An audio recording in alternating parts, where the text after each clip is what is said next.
आंतरवालीतच 29 ऑगस्टला आमरण उपोषण होणार आहे. परंतु मुंबईच्या बांधवांना असं सांगण्यात आलं होतं की अर्ज फक्त देऊन ठेवा, तारखेचा नाही. 29 तारखेच्या नंतर हे मुदत म्हणजे कधीही आम्ही येऊ शकतो. त्याचा अर्थ असा असं की क्लिअरच सांगून टाकतो. म्हणजे आडवं उभं नको. कारण मी कधीच डाव टाकला तर कधीच खोटं सांगत नाही. 10-20 दिवस आंतरवालीत आमरण उपोषण करायचंय.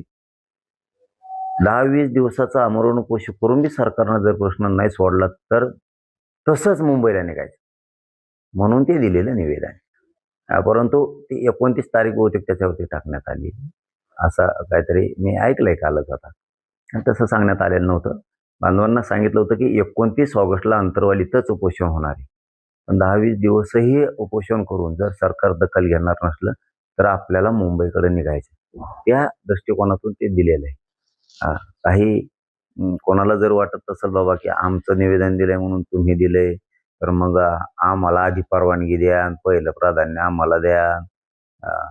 काही स्वयंघोषित नेते तर ओबीसी समाज नाही की ज्यांना स्वतःचा स्वार्थ साधायचा आहे, राजकीय पोळी भाजायची असे. काय अडचण नाही मला, तुमचीच परवानगी घ्या. काही अडचण नाही आम्हाला. आम्ही 29 ऑगस्टला इथं करून येणार आहेत तिकडे. पण आता वारंवार उपोषण करताय, तुमच्या शरीराला थकवा जाणवतोय, याच्यातून बऱ्याचदा असं व्यक्त होतं की तुमच्या जीवालाही धोका होऊ शकतो. एवढा धोका तुम्ही का पत्करताय? हे देवेंद्र फडणवीसमुळे आणि एकनाथ शिंदेमुळे आमच्या जीवाला धोके निर्माण झाले, आमच्या भविष्याला धोके निर्माण झाले. मराठा समाजाच्या जीवन मरणाशी धोका निर्माण झालाय देवेंद्र फडणवीसांमुळे, एकनाथ शिंदेमुळे. यांनी न रद्द होणारे प्रमाणपत्र रद्द करायला सुरुवात केली. मी गप्प कस काय बसणार? ते शिरसाटे, बावनकुळे यांना हाताखाली धरलंय आणि मराठ्यांचे प्रमाणपत्र रद्द करायचे, मराठ्यांना आरक्षण द्यायचं नाही, हे षडयंत्र असलं. मराठी कधीही यशस्वी होऊ देणार नाही त्याला, कधीच. शेवटी आमच्या लेकरांच्या मुळाशी तुम्ही आणलंय ना, तर तुमच्या सुद्धा मुळालाच घाव घालणार आम्ही सुद्धा सोडणार नाही. 29 ऑगस्टच्या नंतर ही लढाई सुरू झाली. आता तुम्ही नसता आणखीनही सांगतो, तुम्ही प्रमाणपत्र रद्द करायला नको होते, चूक दुरुस्त करा. व्हॅलिडिटीचे 58 लाखाचे प्रमाणपत्र द्या, सगळ्या गॅझेटियरचे GR काढा आणि मराठवाड्यातल्या मराठ्यांचा जो GR काढलाय त्याचे प्रमाणपत्र द्यायला सुरुवात करा. 58 लाख नोंदी आहेत, त्याचे सुद्धा प्रमाणपत्र द्यायला सुरुवात करा. तुम्ही आत्ता प्रमाणपत्र थांबवून धरले आणि व्हॅलिडिटी पण थांबवून धरल्या, त्या सुद्धा काढा. तुम्हाला सुट्टी नाही. आता तुम्हाला दिसेना, आता कमी बोलणं जास्त काम तुम्हाला थोड्या दिवसात दिसेना. उपोषण होणार का आणि त्यानंतर पण मुंबईकडे जाऊया? 10-20 दिवसही इथं उपोषण करून जर सरकार ठेप्यालाच येणार नसलं तर मुंबईला जावं लागणार. मग ते वेळेवर डाव होईल ना. आत्ताच काहीच नको, आता काहीच सांगत नाही मी आत्ताच. पण 29 ऑगस्टचं आमरण उपोषण हे आंतरवालीतच होणार, हे फायनल.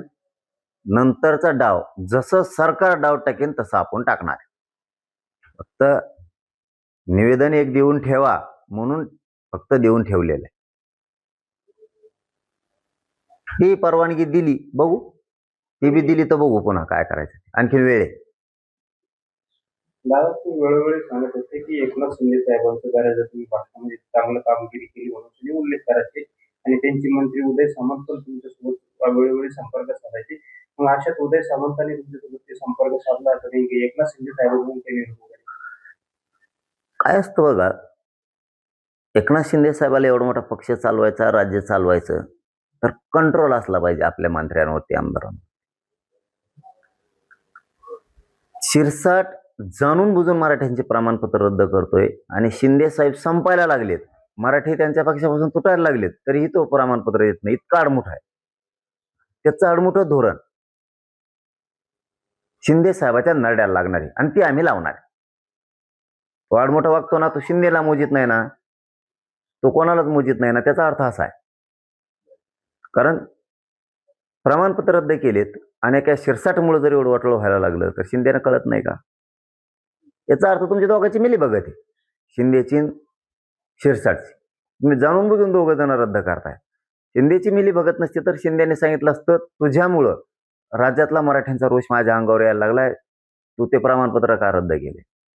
ठीक आहे ना, यांचे मंत्रीपद आहे म्हणून आडमोठ्या भूमिकेत ना, 29 नंतर आम्ही सुद्धा आडमोठ्या भूमिकेत येणार आहेत. त्या टायमाला शिरसाटला कळलं ना, शिंदेला पण कळलं. तुम्ही शिरसाटांबद्दल एक वक्तव्य केलं होतं की शिरसाट हे त्यांच्या बंगल्यात किंवा कोणत्यातरी पुढाऱ्याच्या कॉलेजमध्ये ह्या बैठक होत्या, तुमच्या विरुद्ध षडयंत्र शिजते, नेमकं आणि मग त्यानेच नाही शिजेलं, कोणी शिजलंय? एकनाथ शिंदेच्या सांगण्यावर त्यानेच शिजलं. उपोषण आंदोलन बाहेर टाका त्यानेच बसल्यात. तेच जातो तिथं. आता फोटो व्हायरल झाले 2-4 दिवसापूर्वी. शिंदेला कळत, शिंदेला वाटतं आम्ही येडे आहेत. तुम्हाला लय पश्चाताप येईल आम्हाला शिंदे साहेब. आम्हाला तर अपेक्षा बी नव्हती शिंदे साहेब तुमच्याकडूनही की तुम्ही आमच्या मराठ्यांशी असं वागताल म्हणून. अपेक्षा पण नव्हती, पण तुम्ही वागलात त्याला आता नाविलाज आहे. ठीक आहे, तुम्हाला जसं वागायचं तुम्ही तसे वागलात, आम्हाला जसं वागायचं तसं आम्ही वागू. तुम्हाला शिरसट महत्वाचं आहे ना. शिरसट तुमचं जर राख रांगोळी करायला निघालाय, त्याला आमचा नाविलाज आहे. सांभाळा शिरसटला. तुमच्या दोघांची मिली बघत याचा अर्थ असा आहे, शिंदे आणि शिरसाट. शिरसाटावर बी पक्ष नाराज असल्याचं सांगताय की भाजप पक्ष नाराज असल्याचं सांगताय, एकनाथ शिंदे नाराज असल्याचं सांगताय, त्याबद्दल काय सांगताय? मग अशा बातम्या आल्या. शिंदेच्या पुढे थोडं आहे ते. शिंदेना एवढा मोठा पक्ष चालवायचा, राज्य चालवायचं, एवढा मोठा मराठ्यांचा गट त्यांच्या पाठीशी आहे. आणि शिरसाट मराठ्यांच्या लेकरांच्या अन्नात विष घालतो, वाटोळं अन्याय करायला लागला मराठा समाजावरती. आणि शिंदे काहीच बोलत नाहीयेत त्याला. याचा अर्थ तवाच लक्षात येतो मिली बघत आहे दोघांची. ते जाणून बुजून मराठ्यांच्या विरोधात डाव टाकतायत. शिंदेचाच ऐकून तो टाकतोय. नसता शिंदेचा मालक लागून गेला का तो? मालक झाला तो. महाराष्ट्रातील ताज्या बातम्यांसाठी बघत रहा टाइम्स टुडे टीव्ही. सोबतच शेअर करा, सबस्क्राईब करा आणि बेल आयकॉन प्रेस करा.